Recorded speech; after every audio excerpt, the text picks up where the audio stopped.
दुलाराय बाथौ गौथुमनि 30थि बोसोरसालिया जुथुमानि दिनै गेवलां मेल 4, 5, 6 बे सानथामनि मेहेरगोनां हाबाफारिजों खुंफुंजागासिनो दङ। दिनैनि गेवलां मेलाव आसामनि जोंनि बयनिख्रुइबो मुंदांखासिन गिबि मन्थ्रि डक्टर हिमन्त बिश्व शर्मा बिथाङा गाहाय आलासि हिसाबै बाहागो लाफैगोन।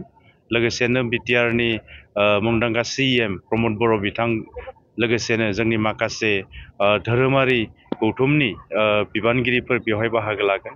बर'नि सानसुमैफोर बाहागो लागोन। लोगोसेनो जोंनि दुलाराय आसामनि गोबां बाथौ धोरोमारि सुबुंफोर 35,000निख्रुइबो बांसिन सुबुंफ्रा दिनै बेवहाय बाहागो लानो थाखाय फैगासिनो दङ।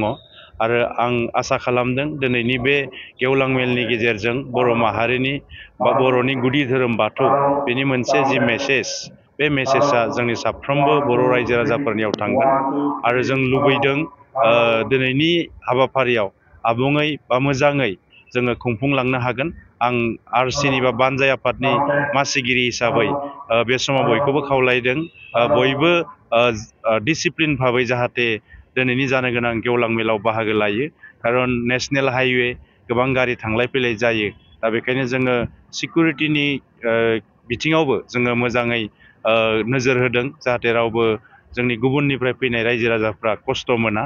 दा बेखौनो जोङो फोरमायदों आरो बयखौबो दिनैनि बे समाव बाथौनि जानो गोनां जि गेवलां मेल बेवहाय बाहागो लाफैनो थाखाय आं गुरै खावलायहरो।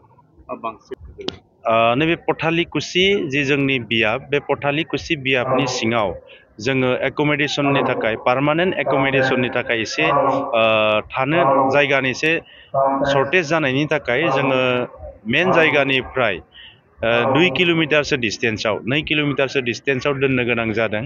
दा बेवहाय जानांगौ गोजान गोजाननिफ्राय जायफ्रा गारि गैया ट्रेनजों फैदोंमोन दा बिथांमोना एसे खस्थ' मोननो हागौ बा मोनदों। आं बेनिखायनो पथालिकुसि बा तामुलपुर जिल्ला दुलाराय बाथौ गौथुमनिफ्राय बा नैबे बानजाय आफादनि मासिगिरि हिसाबै आं बिथांमोननिसिम निमाहा बिदों जाहाथे एक'मडेसनाव एसे सर्टेज जानायनि थाखाय। दा थेवब्लाबो जिहेतु जों बयबो जोंनि धोरोमनि खौसेथि आरो जौगानायनि थाखाय बेवहाय बाहागो लानो फैदों, निस्सय बयबो एसे एरा धरा खालामलायनानै गावनि गुबै थांखियाव सहैनो हागोनखौ आं मिजिंथिदों।